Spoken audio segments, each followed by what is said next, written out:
ನಮಸ್ಕಾರ ಸ್ನೇಹಿತರೆ, ನಾನು ನಿಮ್ಮ ಆಕಾಶ್ ಫ್ರಮ್ ಬೈಕರ್ ಕನ್ನಡಿಗ. ಎಲ್ಲರೂ ಹೇಗಿದ್ದೀರಾ? ಚೆನ್ನಾಗಿದ್ದೀರಾ ಅಂದ್ಕೊಳ್ತಾ ಹೊಸ ವಿಡಿಯೋನ ಶುರು ಮಾಡ್ತಾ ಇದ್ದೀನಿ.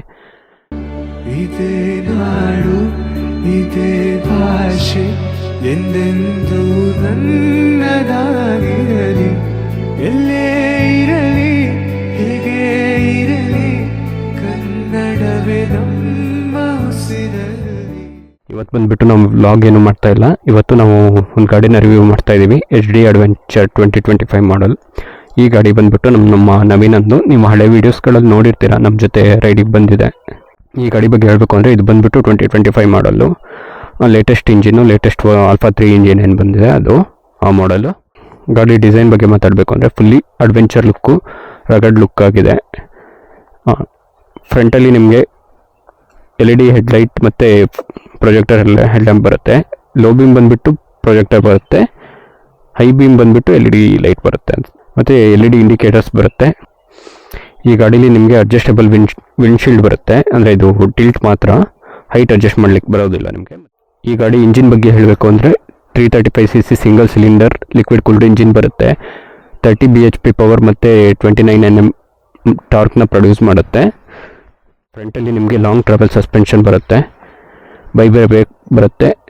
ನಾನು ಸೈಜ್ಗಳನ್ನೆಲ್ಲ ನೆನ್ಪಿಟ್ಕೊಂಡಿಲ್ಲ, ಸೈಜ್ಗಳನ್ನೆಲ್ಲ ನಾನು ಮೆನ್ಷನ್ ಮಾಡೋದಿಲ್ಲ, ಯಾಕೆಂದರೆ ನಿಮಗೆ ಆಲ್ಮೋಸ್ಟ್ ಗೂಗಲಲ್ಲಿ ಸರ್ಚ್ ಮಾಡಿದ್ರೆ ಸಿಗುತ್ತೆ ಪ್ರತಿಯೊಂದು ಗಾಡಿದು. ನಾನು ಈ ರಿವ್ಯೂವಲ್ಲಿ ನನಗೆ ಗಾಡಿ ಬಗ್ಗೆ ಅಂದರೆ ನನ್ನ ರೈಡ್ ಎಕ್ಸ್ಪೀರಿಯೆನ್ಸು ಹೇಳ್ತೀನಿ. ಅಪ್ ಟಿಲ್ಟೆಡ್ ಎಕ್ಸಾಸ್ಟ್ ಬರುತ್ತೆ. ಈ ಎಕ್ಸಾಸ್ಟಲ್ಲಿ ನಿಮಗೆ ಒಂದು ಬೆನಿಫಿಟ್ ಏನಂದರೆ DB ಕಿಲ್ಲರ್ ಬರುತ್ತೆ. ಈ DB ಕಿಲ್ಲರ್ನ ನೀವು LN ಕೀ ಥ್ರೂ ರಿಮೂವ್ ಮಾಡಿಕೊಂಡು ಯೂಸ್ ಮಾಡ್ಬೋದು. ನಿಮಗೆ ಸೌಂಡ್ ಕೂಡ ಚೆನ್ನಾಗಿ ಬರುತ್ತೆ. ನಿಮಗೆ ಆಮೇಲೆ ಎಕ್ಸಾಸ್ಟ್ ಸೌಂಡ್ ಕೇಳಿಸ್ತೀನಿ. ಮತ್ತು ಬ್ಯಾಕಲ್ಲಿ ನಿಮಗೆ LED ಇಂಡಿಕೇಟರ್ ಬರುತ್ತೆ ಮತ್ತು LED ಟೈಲ್ ಲ್ಯಾಂಪ್ ಬರುತ್ತೆ. ಮುಂಚೆ ಇದು ಸಿಂಗಲ್ ಬರ್ತಾ ಇತ್ತು ಟೈಲ್ ಲ್ಯಾಂಪು, ಇದರಲ್ಲಿ ಇವಾಗ ಟ್ವಿನ್ ಟೈಲ್ ಲ್ಯಾಂಪ್ ಕೊಟ್ಟಿದ್ದಾರೆ. ಗಾಡೀಲಿ ನಿಮಗೆ ಈ ಸ್ಯಾಡಲ್ ಸ್ಟೇ ಬಂದುಬಿಟ್ಟು ಗಾಡಿ ಜೊತೆ ಇನ್ಕ್ಲೂಡ್ ಆಗಿ ಬರುತ್ತೆ. ಬಟ್ ಟಾಪ್ ಟ್ರ್ಯಾಕ್ನ ನಾವೇ ಹಾಕ್ಕೊಬೇಕು, ಟಾಪ್ ಬಾಕ್ಸ್ ಇದೆಲ್ಲ ಎಕ್ಸ್ಟ್ರಾ ಬಿಡಿ, ಇದು ನಾವು ಹಾಕ್ಸ್ಕೊಂಡಿರೋದು. ಫ್ರಂಟಲ್ಲಿ ನಿಮಗೆ ಕ್ರ್ಯಾಶ್ ಗಾರ್ಡ್ ಬರುತ್ತೆ. ಈ ಕ್ರ್ಯಾಶ್ ಗಾರ್ಡ್ನ ನಾವು ಸಪ್ರೇಟಾಗಿ ಇನ್ಸ್ಟಾಲ್ ಮಾಡಿಸ್ಬೇಕು, ಇದು ಗಾಡೀಲಿ ಇನ್ಕ್ಲೂಡ್ ಇರೋಲ್ಲ. ಮತ್ತು ಈ ನಕಲ್ ಗಾರ್ಡ್ಗಳು ಕೂಡ ನಾವು ಎಕ್ಸ್ಟ್ರಾ ಇನ್ಸ್ಟಾಲ್ ಮಾಡಿಸ್ಬೇಕು. ಮತ್ತು ಫ್ರಂಟಲ್ಲಿ ನಿಮಗೆ ಇನ್ನೊಂದು ಹೆಡ್ಲೈಟ್ ಗ್ರಿಲ್ ಬರುತ್ತೆ, ಬಟ್ ಅದು ಇವ್ರ ಹತ್ರ ಸ್ಟಾಕ್ ಇರಲಿಲ್ಲ ಅಂತ ಯಾವಾಗ, ಹಾಗಾಗಿ ನಾವು ಅದು ಹಾಕ್ಸಿರಲಿಲ್ಲ. ಇನ್ನು ಫ್ರಂಟಲ್ಲಿ ನಿಮಗೆ ಫುಲ್ಲಿ ಡಿಜಿಟಲ್ ಇನ್ಸ್ಟ್ರೂಮೆಂಟ್ ಕ್ಲಸ್ಟರ್ ಬರುತ್ತೆ. ಇದು ನಿಮಗೆ ಬ್ಲೂಟೂತ್ ಕನೆಕ್ಟಿವಿಟಿ ಇರುತ್ತೆ, ಟರ್ನ್ ಬೈ ಟರ್ನ್ ನ್ಯಾವಿಗೇಷನ್ ಇರುತ್ತೆ, ಮತ್ತು ಆ್ಯಪ್ ಕನೆಕ್ಟಿವಿಟಿ ಕೂಡ ಇರುತ್ತೆ. ಕಂಪ್ಲೀಟ್ಲಿ ಸ್ವಿಚಸ್ ಥ್ರೂನೇ ನೀವು ಕಂಟ್ರೋಲ್ ಮಾಡ್ಬೋದು. ಈ ಗಾಡೀಲಿ ನಿಮಗೆ 3 ರೈಡಿಂಗ್ ಮೋಡ್ಸ್ ಬರುತ್ತೆ, ಒಂದು ಆಫ್ ರೋಡು, ಒಂದು ರೋಡು ಮತ್ತು ರೈನ್ ಬರುತ್ತೆ. ಈ ಗಾಡಿ ಮೈಲೇಜ್ ಬಗ್ಗೆ ಹೇಳಬೇಕಂದ್ರೆ ಕಂಪ್ನಿಯವರು 30 to 35 kmpl ಮೈಲೇಜ್ನ ಕ್ಲೈಮ್ ಮಾಡ್ತಾರೆ. ಬಟ್ ರಿಯಾಲಿಟಿಲಿ ಸಿಟಿ ಒಳಗಂತೂ ನಿಮಗೆ 25 to 28 ಮ್ಯಾಕ್ಸಿಮಮ್ಮು. ಹೈವೇ ಒಂದು 25 to 30 ಹಾಗೆ ಸಿಗುತ್ತೆ, 32 ಮ್ಯಾಕ್ಸಿಮಮ್ ಹೈವೇಯಲ್ಲಿ. ಅದಕ್ಕಿಂತ ಜಾಸ್ತಿ ಎಕ್ಸ್ಪೆಕ್ಟ್ ಮಾಡೋದು ಕಷ್ಟ. ಮತ್ತು 15 ಲೀಟರ್ಸ್ ಟ್ಯಾಂಕ್ ಬರುತ್ತೆ. ಬನ್ನಿ ಈ ಗಾಡಿ ಎಕ್ಸಾಸ್ಟ್ ಸೌಂಡ್ ಕೇಳೋಣ. ಸಾರಿ,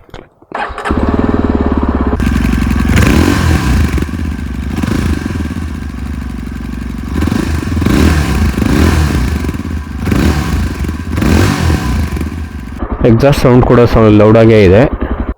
ಈ ಗಾಡಿ ಕರ್ಬ್ ವೆಯ್ಟ್ ಬಂದುಬಿಟ್ಟು 187 ಕಿಲೋ ಬರುತ್ತೆ. ಮತ್ತು ನಿಮಗೆ ಗ್ರೌಂಡ್ ಕ್ಲಿಯರೆನ್ಸ್ ಬಂದುಬಿಟ್ಟು 220 mm ಬರುತ್ತೆ. ಇನ್ನು ಸೀಟ್ ಹೈಟ್ ಬಂದುಬಿಟ್ಟು 817 or 815 ಸೆಂಟಿಮೀಟರ್ಸ್ ಅಲ್ಲ 815 ಮಿಲಿಮೀಟರ್ಸ್ ಹೈಟ್ ಬರುತ್ತೆ. ಬನ್ನಿ ಈ ಗಾಡಿನ ಓಡಿಸಿ ನೋಡೋಣ. ನಾನು ಆಲ್ರೆಡಿ ಓಡಿಸಿದ್ದೀನಿ, ಬಟ್ ಅಟ್ಲೀಸ್ಟ್ ಈ ಗಾಡಿನ ನೀವು ಕಂಟ್ರೋಲ್ ಮಾಡಬೇಕು ಅಂದರೆ 5.5 5.6 ಅಂತೂ ಬೇಕೇ ಬೇಕು ಹೈಟು, ಇಲ್ಲಾಂದರೆ ಸ್ವಲ್ಪ ವೆಯ್ಟ್ ಫೀಲ್ ಆಗುತ್ತೆ. ಟ್ರಾಫಿಕಲ್ಲಿ ಸ್ವಲ್ಪ ಕಂಟ್ರೋಲ್ ಮಾಡಲಿಕ್ಕೆ ಕಷ್ಟ ಆಗುತ್ತೆ, ಮತ್ತು ಇಂಜಿನ್ ಕೂಡ ತುಂಬ ಹೀಟ್ ಆಗುತ್ತೆ. ಬಟ್ ಕಂಪೇರಿಟಿವ್ಲಿ ಓಲ್ಡರ್ ಇಂಜಿನ್ಸ್ಗೆ ಕಂಪೇರ್ ಮಾಡಿದ್ರೆ HD ಅವ್ರದ್ದು ಇದು ನೀವು ಆಲ್ಫಾ 3 ಇಂಜಿನ್ ಏನು ಬಂದಿದೆ ಇದು ತುಂಬ ಚೆನ್ನಾಗಿದೆ ಅಂತ ಹೇಳ್ತಾರೆ. ನಾನು ತುಂಬ ಕಡೆ ರಿವ್ಯೂ ಕೇಳಿದ್ದೀನಿ, ತುಂಬ ಚೆನ್ನಾಗಿದೆ ಅಂತ ಹೇಳ್ತಾರೆ. ಇವನು ನಮ್ಮ ನವೀನ್ ಕೂಡ ಚೆನ್ನಾಗಿದೆ ಅಂತಲೇ ಹೇಳ್ತಿದ್ದಾನೆ.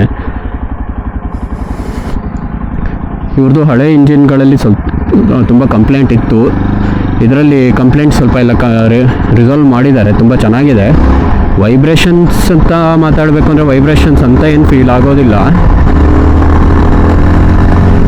ಒಳ್ಳೆ ಪುಲ್ಲಿಂಗ್ ಪವರ್ ಕೂಡ ಇದೆ.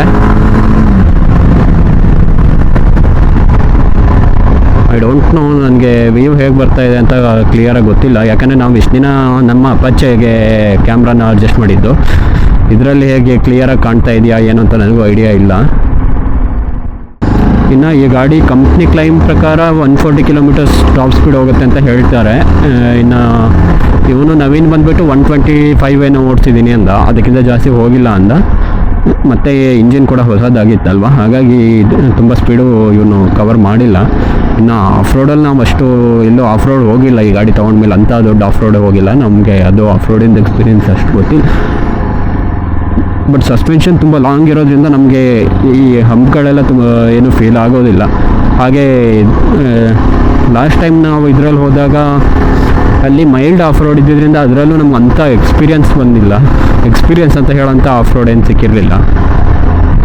ಗಾಡಿ ಬ್ರೇಕಿಂಗ್ ಬಗ್ಗೆ ಹೇಳ್ಬೇಕಂದ್ರೆ ಬ್ರೇಕಿಂಗ್ ಕೂಡ ತುಂಬ ಚೆನ್ನಾಗಿದೆ. ಫ್ರಂಟ್ ಬ್ರೇಕ್ ತುಂಬ ಕಂಟ್ರೋಲಿಂಗಲ್ಲಿದೆ. ಮತ್ತು ನಿಮಗೆ ಇಂಜಿನಲ್ಲಿ ಸ್ಲೀಪರ್ ಕ್ಲಚ್ ಬರೋದ್ರಿಂದ ನೀವು ಗೇರ್ ಡೌನ್ ಕೂಡ ಸ್ಮೂತಾಗಿ ಮಾಡ್ಕೊಂಡು ಹೋಗ್ಬೋದು.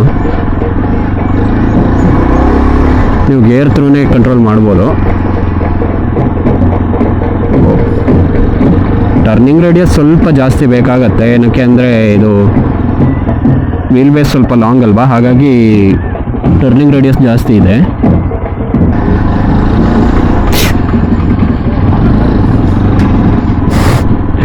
ಬ್ರೇಕಿಂಗ್ ಬಗ್ಗೆ ಹೇಳ್ತಾ ಇದ್ದೆ, ಸಡನ್ನಾಗಿ ಒಂದು ಎಕ್ಸ್ಪೀರಿಯನ್ಸೇ ಸಿಕ್ಬಿಡುತ್ತೆ ಬ್ರೇಕಿಂಗ್ದು.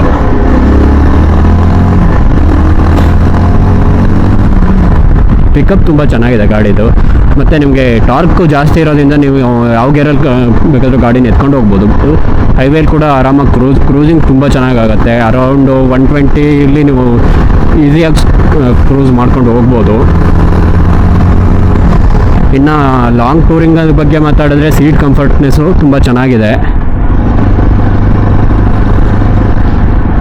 ಸೀಟು ಅಂದರೆ ಫ್ರಂಟ್ ರೈಡರ್ ಸೀಟ್ ಬಂದುಬಿಟ್ಟು ಸಿಕ್ಕಾಪಟ್ಟೆ ಕಂಫರ್ಟ್ ಇದೆ. ಬಟ್ ಪಿಲಿಯನ್ ಸೀಟಲ್ಲಿ ನಿಮಗೆ ಏನಂದರೆ ಸ್ವಲ್ಪ ಶೇಕಿನೆಸ್ ಜಾಸ್ತಿ ಇದೆ. ಶೇಕಿನೆಸ್ ಅನ್ನೋದಕ್ಕಿಂತ ಅಂದರೆ ಫಿಟ್ ಅಷ್ಟು ಚೆನ್ನಾಗಿ ಬಂದಿಲ್ಲ ಪಿಲಿಯನ್ ಸೀಟ್ದು. ಅದು ತುಂಬ ಶೇಕ್ ಆಗ್ತಾ ಇರುತ್ತೆ. ನಿಮಗೆ ಬೇಕಾದರೆ ಆಮೇಲೆ ನಾನು ಒಂದು ಸಲ ತೋರಿಸ್ತೀನಿ. ಮತ್ತು ನಿಮಗೆ ಈ ಬೈಕಲ್ಲಿ ಟ್ರಾಕ್ಷನ್ ಕಂಟ್ರೋಲ್ ಕೂಡ ಬರುತ್ತೆ. ನೀವು ಟ್ರಾಕ್ಷನ್ ಕಂಟ್ರೋಲ್ನ ಆನ್ ಮಾಡ್ಕೊಬೋದು, ಆಫ್ ಮಾಡ್ಕೊಬೋದು. ಮತ್ತು ಡುವಲ್ ಚಾನಲ್ ABS ಬರುತ್ತೆ. ಹಾಗೆ 3 ರೈಡಿಂಗ್ ಮೋಡ್ಸ್ ಕೂಡ ಬರುತ್ತೆ, ಆಫ್ ರೋಡು ಮತ್ತು ರೈನ್ ಮೋಡು. ನಿಮಗೆ ಇನ್ನು ಈ ಗಾಡಿ ಪ್ರೈಸ್ ಬಂದುಬಿಟ್ಟು 2,23,000 ಎಕ್ಸ್ ಶೋರೂಮ್ ಆಗುತ್ತೆ. ಮತ್ತು ಆನ್ ರೋಡು ನಿಮಗೆ ಬ್ಯಾಂಗ್ಳೂರಲ್ಲಿ 2.8 ಸಮಥಿಂಗ್ 2.8 ಸ್ಟಾರ್ಟ್ ಆಗುತ್ತೆ. ಈ ಗಾಡಿ ಬಂದುಬಿಟ್ಟು 2.9 ಇನ್ಕ್ಲೂಡಿಂಗ್ ಆಕ್ಸೆಸರೀಸ್ ಎಲ್ಲ ಆಗಿ 2.96 ಏನೋ ಆಯಿತು. ಅಂದರೆ ಕಲರ್ ವೇರಿಯಂಟ್ಸ್ ಮೇಲೆ ತುಂಬ ಡಿಫ್ರೆಂಟ್ ಇದೆ. ಕಲರ್ಸ್ಗಳು ತುಂಬ ಆಪ್ಷನ್ ಇದೆ. ನಿಮಗೆ ಒಂದು ನೇವಿ ಬ್ಲೂ ಬರುತ್ತೆ, ಮತ್ತು ನೇವಿ ಬ್ಲೂ ಆ್ಯಂಡ್ ವೈಟ್ ಏನೋ ಡುವೆಲ್ ಕಲರ್ ಬರುತ್ತೆ. ಆಮೇಲೆ ಈ ಸ್ಯಾಂಡ್ಸ್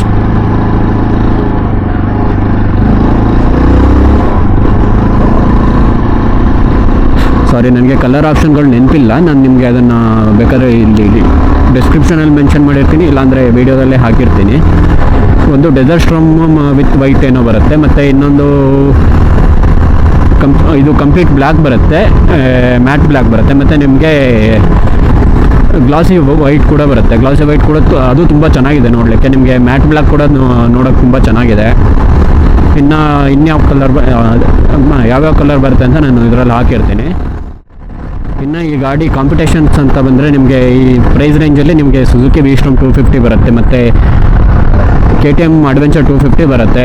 ಇನ್ನು ಇನ್ನೇನು ವೈಸ್ ನೀವು ಕಾಂಪಿಟೇಷನ್ ಅಂತ ಹೋದರೆ ಅಡ್ವೆಂಚರ್ 390 ಜೊತೆನೂ ಕಂಪೇರ್ ಮಾಡ್ಕೊಬೋದು. ಬಟ್ ಅದೇ ರೈಡಿಂಗ್ ಟೂರಿಂಗ್ ಎಕ್ಸ್ಪೀರಿಯನ್ಸ್ ಮೇಲೆ.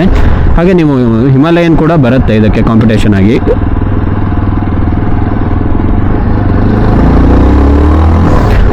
ನಿಮ್ಮ ಬಡ್ಜೆಟ್ ಕಮ್ಮಿ ಇದೆ ಅಂದರೆ ಅರೌಂಡ್ 2,50,000 ರೇಂಜಲ್ಲಿದೆ ಅಂದರೆ ನೀವು ಇದನ್ನು ಕನ್ಸಿಡರ್ ಮಾಡ್ಕೊಬೋದು. ನೀವು ಟೂರಿಂಗ್ ಜಾಸ್ತಿ ಹೋಗ್ತೀರಾ ಅಂದರೆ ನೀವು ಹಿಮಾಲಯನ್ ಅಫೋರ್ಡ್ ಮಾಡೋದಕ್ಕೆ ಕಷ್ಟ ಆಗುತ್ತೆ, ಅಡ್ವೆಂಚರ್ 390 ಅಫೋರ್ಡ್ ಮಾಡೋದಕ್ಕೆ ಕಷ್ಟ ಆಗುತ್ತೆ ಅನ್ನೋದಾದರೆ. ಮೈಲೇಜ್ ಒಂದು ಕನ್ಸರ್ನ್ ಇರುತ್ತೆ, ಮೈಲೇಜ್ ಸ್ವಲ್ಪ ಕಡಿಮೆನೇ ಕಂಪೇರೇಟಿವ್ಲಿ. V-Strom 250 ಏನಾದರೂ ನೀವು ಹೋಗ್ತೀರ ಅಂದರೆ V-Strom 250 ನಿಮ್ಗೆ ಮೈಲೇಜ್ ಚೆನ್ನಾಗಿದೆ. ಇದರಲ್ಲಿ ಮೈಲೇಜ್ ಸ್ವಲ್ಪ ಕನ್ಸರ್ನ್ ಆಗುತ್ತೆ. ಎಚ್ ಡಿ ಅವ್ರು ಕೂಡ ಸರ್ವಿಸ್ ಬಗ್ಗೆ ಮಾತಾಡಬೇಕು ಅಂದರೆ ಸರ್ವಿಸ್ ಕೂಡ ಚೆನ್ನಾಗಿದೆ, ಸರ್ವಿಸ್ ಚೆನ್ನಾಗೇ ಮಾಡ್ತಾ ಇದ್ದಾರೆ ಅಂತ ಇವನು ಹೇಳಿದ್ದಾನೆ. ಅಂದರೆ ಇವನು ಇವಾಗ ಆಗಿರೋದು ಇನ್ನೂ ಒಂದೇ ಸರ್ವಿಸು, ಹಾಗಾಗಿ ಇಲ್ಲಿ ನೋಡ್ತಾ ಇರ್ಬೋದು. ಇದರಲ್ಲಿ ನಿಮಗೆ ಆಫ್ ರೋಡ್ ಮೋಡ್ ಬರುತ್ತೆ, ರೋಡ್ ಮೋಡ್ ಬರುತ್ತೆ, ಮತ್ತು ರೈನ್ ಮೋಡ್ ಬರುತ್ತೆ. ಫ್ರಂಟಲ್ಲಿ ಹೆಡ್ಲೈಟ್ ಬಗ್ಗೆ ಹೇಳಬೇಕು ಅಂದರೆ ಹೈ ಬೀಮ್ ಇದೆ, ಇವಾಗ ಲೋ ಬೀಮ್ ಇದೆ. LED ಬಂದುಬಿಟ್ಟು ನಿಮಗೆ ಲೋ ಬೀಮು, ನಾನು ಅವಾಗಲೇ ತಪ್ಪು ಹೇಳಿದೆ. ಮತ್ತು ಪ್ರೊಜೆಕ್ಟರ್ ಬಂದುಬಿಟ್ಟು ಹೈ ಬೀಮ್ ಬರುತ್ತೆ. ಇನ್ನು ನಿಮಗೆ ಅಡಿಷ್ನಲ್ ಆಕ್ಸೆಸರಿಗಳಾಗಿ ಇದು ಇವರು ಕಂಪ್ನಿಯಿಂದನೇ ಫಿಟ್ಟಾಗಿ ಬರುತ್ತೆ. ನಿಮಗೆ ಚಾರ್ಜರ್ ಕೂಡ ಬರುತ್ತೆ, ಚಾರ್ಜಿಂಗ್ ಹೋಲ್ಡರ್ ಕೂಡ. ಇನ್ನು ಈ ಪ್ರೈಸ್ ರೇಂಜಲ್ಲಿ ನೀವು ಈ ಗಾಡಿನ ನೋಡ್ತೀರ ಅಂದರೆ ತುಂಬ ವರ್ತ್ ಕೂಡ ಇದೆ. ನಮಗೆ ಇದುವರೆಗೂ ಈ ಇಂಜಿನ್ ಬಗ್ಗೆ ಯಾವುದೂ ಕಂಪ್ಲೇಂಟ್ ಬಂದಿಲ್ಲ. ಇವನೇ ಈ ಗಾಡಿ ಓನರ್ ನವೀನು. ಮಗ, ನಿನಗೆ ಈ ಗಾಡಿ ಬಗ್ಗೆ ಏನು ಎಕ್ಸ್ಪೀರಿಯೆನ್ಸ್ ಇದೆ, ನಿನಗೆ ಹೇಗೆ ಅನಿಸ್ತಿದೆ ತಗೊಂಡ ಮೇಲೆ ಅಂತ ನೀನು ಹೇಳು. ನನಗೆ ನೀವು ಏನಾದರೂ ಬಿಲೋ 3 lakhs ಗಾಡಿ ನೋಡ್ತಾ ಇದ್ದೀರ ಅಂದರೆ ಬೆಟರ್ ಆಪ್ಷನ್ ಅಂತ ನಾನು ಹೇಳ್ತೀನಿ. ತುಂಬ ಕಂಪ್ಲೇಂಟ್ಸ್ ನೋಡಿರ್ಬೋದು ನೀವು ರಿವ್ಯೂಯಲ್ಲಿ, ಹೀಟ್ ಆಗುತ್ತೆ ಗಾಡಿ, ಆ ಪ್ರಾಬ್ಲಮ್ ಇದೆ, ಅದು ಇದು ಅಂತೇಳಿ. ಬಟ್ ನಾನು ಇಲ್ಲಿವರೆಗೂ ಓಡಿಸಿದ್ರಲ್ಲಿ ಇಲ್ಲಿವರೆಗೆ ಏನು ಪ್ರಾಬ್ಲಮ್ ಇಲ್ಲ, ಇಂಜಿನ್ ಆಗಲಿ ಹೀಟ್ ಇಶ್ಯೂ ಆಗಲಿ ಏನು ನಾನು ಫೇಸ್ ಮಾಡ್ತಾ ಇಲ್ಲ. ಸೊ ಬೆಟರ್ ಆಪ್ಷನ್ ಅಂತ ನನ್ನ ಸಜೆಷನ್ನು. ಇನ್ನೊಂದು ಏನಂದರೆ ಬೆಸ್ಟ್ ನೀವು ನೋಡ್ತಿದ್ದೀರಾ ಅಂದರೆ ಅಲ್ಲಿ ಸಸ್ಪೆನ್ಷನ್ ತುಂಬ ಚೆನ್ನಾಗಿದೆ, ಗಾಡಿ ಓಡಿಸ್ಲಿಕ್ಕೆ ಸಹ ತುಂಬ ಸ್ಮೂತ್ ಇದೆ, ಏನೂ ಪ್ರಾಬ್ಲಮ್ ಅನಿಸ್ತಾ ಇಲ್ಲ. ಮತ್ತು ಮೈಲೇಜಲ್ಲಿ ಒಂದು ಸ್ವಲ್ಪ ಕನ್ಸರ್ನ್ ಇದೆ. ಜಸ್ಟ್ ನನಗಿವಾಗ ನಾನು ಹೈವೇಲಿ ಓಡಾಡ್ತೀನಿ, ನನಗೆ 23 to 25 ಕೊಡ್ತಾ ಇದೆ. ಸೊ ಅದೊಂದು ನೀವು ನೋಡಿಕೊಂಡು ಚೆಕ್ ಮಾಡ್ಕೊಳ್ಳಿ. ಅದನ್ನು ಬಿಟ್ಟು ಇನ್ನು ಬೆಟರ್ ಎಲ್ಲ ಚೆನ್ನಾಗಿದೆ, ಏನೂ ಪ್ರಾಬ್ಲಮ್ ಇಲ್ಲ. ನೀವು ಅಡ್ವೆಂಚರ್ ಗಾಡಿ ನೋಡ್ತಿದ್ರೆ ಬೆಸ್ಟ್ ಆಪ್ಷನ್ ಅಂತ ನನ್ನ ಸಜೆಷನ್. ಮೈಲೇಜಲ್ಲಿ ಈಗ ಅವ್ನು ಮೆನ್ಷನ್ ಮಾಡ್ದ 23 ಬರುತ್ತೆ ಹೈವೇಲಿ ಅಂತ. ಬಟ್ ಹೈವೇಲಿ ಅವನು ತುಂಬ ಸ್ಪೀಡು, ಅಂದರೆ ಹೈವೇ ಅಂದರೆ ನೈಸ್ ರೋಡಲ್ಲಿ ಹೋಗ್ತಾನೆ. ಅಲ್ಲಿ ಸ್ವಲ್ಪ ಅವನಿಗೆ ಆಫೀಸಿಗೆ ಬೇಗ ಹೋಗಬೇಕಾಗಿರೋದ್ರಿಂದ ಅವ್ನು ತುಂಬ ಸ್ಪೀಡ್ ಹೋಗ್ತಾನೆ, ಹಾಗಾಗಿ ಸ್ವಲ್ಪ ಮೈಲೇಜ್ ಕಮ್ಮಿ ಬರುತ್ತೆ ಅವನಿಗೆ. ನಾನು ಒಂದು ಪಾಯಿಂಟ್ ಹೇಳೋದು ಮರ್ತೋಗಿತ್ತು. ಈ ಗಾಡಿ GST ಕಟ್ ಡೌನ್ ಆದಮೇಲೆ ನಿಮಗೆ ಅರೌಂಡ್ ಎಕ್ಸ್ ಶೋರೂಮ್ ನನಗೆ ಗೊತ್ತಿಲ್ಲ, ಆನ್ ರೋಡು ನಿಮಗೆ 2.7 ಸಿಗುತ್ತೆ ಬ್ಯಾಂಗ್ಳೂರಲ್ಲಿ. 2.7 ಸಮಥಿಂಗ್ ನಿಮ್ಗೆ ಸಿಗುತ್ತೆ. GST ಕಟ್ ಡೌನ್ ಆದಮೇಲೆ ಅರೌಂಡ್ ನಮಗೆ 20,000 ರೂಪೀಸ್ ಕಮ್ಮಿ, 15,000 to 20,000 ರೂಪೀಸ್ ಕಡಿಮೆ ಆಗಿದೆ ಆನ್ ರೋಡ್ ಪ್ರೈಸಲ್ಲಿ. ನಮ್ಮ ನವೀನ್ ಬಂದುಬಿಟ್ಟು ಈ ಗಾಡಿಗೆ 2.98 ಕೊಟ್ಟಿದ್ದಾನೆ, ಇನ್ಕ್ಲೂಡಿಂಗ್ ಆಕ್ಸೆಸರೀಸ್ ಎಲ್ಲ ಆಗಿ 3.3 ಸಮಥಿಂಗ್ ಏನೋ ಆಗಿದೆ. ಎಕ್ಸೆಪ್ಟ್ ಟಾಪ್ ಬಾಕ್ಸ್ ಇವನು ಬಂದುಬಿಟ್ಟು ಬೇರೆ ಕಡೆ ಹಾಕ್ಸಿರೋದು. ನಾನು ಅವಾಗಲೇ ಏನೇನು ಹೇಳಿದೆ ಇದೆಲ್ಲ ಇನ್ಕ್ಲೂಡ್ ಆಗಿ 3.3 or 3.5 ತನಕ ಆಗಿದೆ. 3.03 or 3.05 ತನಕ ಆಗಿದೆ. ಓಕೆ ಸ್ನೇಹಿತರೆ, ಈ ರಿವ್ಯೂ ವಿಡಿಯೋನ ಇಲ್ಲಿಗೆ ಎಂಡ್ ಮಾಡ್ತೀನಿ. ಆಲ್ಮೋಸ್ಟ್ ವಿಡಿಯೋದಲ್ಲಿ ನನಗೆ ಅನಿಸಿರೋ ಎಲ್ಲ ಪಾಯಿಂಟ್ಗಳನ್ನ ನಾನು ಕವರ್ ಮಾಡಿದ್ದೀನಿ ನನ್ನ ಎಕ್ಸ್ಪೀರಿಯನ್ಸ್ ಪ್ರಕಾರ. ಸ್ಪೆಸಿಫಿಕೇಷನ್ಸ್ಗಳು ನಿಮಗೆ ಗೂಗಲಲ್ಲಿ ಸಿಗುತ್ತೆ, ನೀವು ನೋಡ್ಕೊಬೋದು. ತುಂಬ ಅದಕ್ಕೆ ಅಂತಲೇ ವೆಬ್ಸೈಟ್ಗಳು ತುಂಬ ಇದೆ, HD ಅವ್ರ ವೆಬ್ಸೈಟಿಗೆ ಹೋದರೂ ಸಿಗುತ್ತೆ ಆಲ್ಮೋಸ್ಟು. ಓಕೆ ಸ್ನೇಹಿತರೆ, ನಿಮಗೆ ವಿಡಿಯೋ ಇಷ್ಟ ಆಗಿದ್ರೆ ಲೈಕ್ ಮಾಡಿ, ಶೇರ್ ಮಾಡಿ, ಸಬ್ಸ್ಕ್ರೈಬ್ ಮಾಡಿ. ಮುಂದಿನ ವಿಡಿಯೋದಲ್ಲಿ ಸಿಗೋಣ. ಅಲ್ಲಿವರೆಗೂ ಎಲ್ರಿಗೂ ಟಾಟಾ, ಬೈ ಬಾಯ್. ಕರುನಾಡು ಸ್ವರ್ಗದ ಸೀಮೆ, ಕಾವೇರಿ ಹುಟ್ಟಿದ ನಾಡು.